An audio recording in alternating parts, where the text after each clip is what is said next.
مسئلہ یہ ہے حضرت کہ قرآن مجید میں ایک مقام ایسا ہے جہاں پر سجدہ تلاوت ہے، صرف احناف کے مذہب میں سنت ہے، شافعیوں کے یہاں سنت نہیں ہے. اور ایک مقام ایسا ہے کہ سجدہ تلاوت کرنا شافعیوں کے ہاں سنت ہے، احناف کے ہاں سجدہ تلاوت نہیں ہے. تو اگر حنفی حافظ ہے اور ہم مقتدی شافعی ہیں، اور جب وہ مقام آیا جہاں پر شافعی مسلک کے مطابق سجدہ کرنا سنت ہے، تو ظاہر ہے حنفی حافظ اپنے مسلک کے مطابق سجدہ نہیں کرے گا، تو اس وقت ہم کیا کریں؟ یہ پہلا سوال ہے. شافعی مسلک کے مطابق، امام تو حنفی ہے جی، شافعی مسلک کے مطابق سجدے تلاوت سنت ہے جی. اگر امام ترک کیا تو ہم کو ترک کرنا واجب ہے. اچھا، امام نے اگر سجدہ تلاوت ترک کیا، چونکہ وہ حنفی ہے تو ترک کرے گا ہی، تو ہم کو ترک کرنا ہم کو واجب ترک کرنا واجب ہے. جی جی. تو ترک میں ترک واجب ہے، فعل میں فعل واجب ہے، ایسا ہے.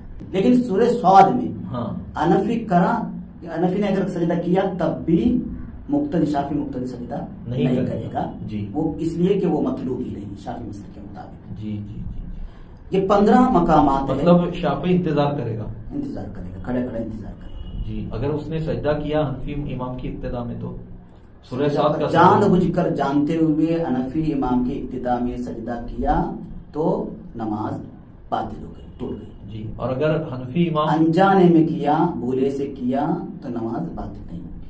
جیسا کہ عام طور پہ حنفی حافظ صرف اعلان کر دیتا ہے پہلی رکعت میں سجدہ ہے یا دوسری رکعت میں سجدہ ہے، اور وہ سورہ صاد کا سجدہ ہے، مقتدی کو معلوم نہیں ہے مسئلہ. مقتدی سمجھ رہا ہے کہ امام نے اعلان کیا تو یہاں سجدہ تلاوت ہوگا ہی. تو ایسی صورت میں اگر شافعی مقتدی حنفی امام کی ابتدا میں سورہ صاد کا سجدہ کرتا ہے تو ان کا نماز باطل نہیں ٹوٹتی ہوتی. جی. پھر اسی طریقے سے مسئلہ یہ ہے کہ امام شافعی ہے، مقتدی حنفی ہے. تو اس صورت میں مقتدی ایک سورہ حج کے ایک سجدہ ہے، وہ ان کو واجب نہیں ہے، بالکل نہیں ہے. جی. شافعی کے لیے وہاں سنت ہے. جی. تو وہ کر لیں، اور مقتدی کو ان کا کتابوں میں لکھا ہوا ہے کہ کیا ہے کرنا واجب ہے.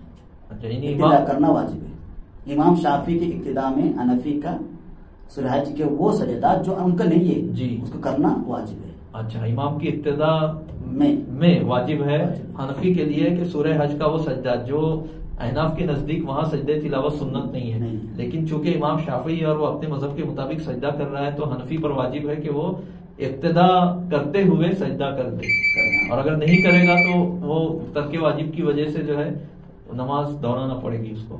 ترک واجب نماز باطل ہونی، ٹوٹ جائے گی اگر جان بوجھ کر جانتے ہوئے کرتے. اچھا، نماز باطل ہوتی ہے، معلوم ہے پھر بھی نہیں کی. جی جی. بہت بہت شکریہ حضرت.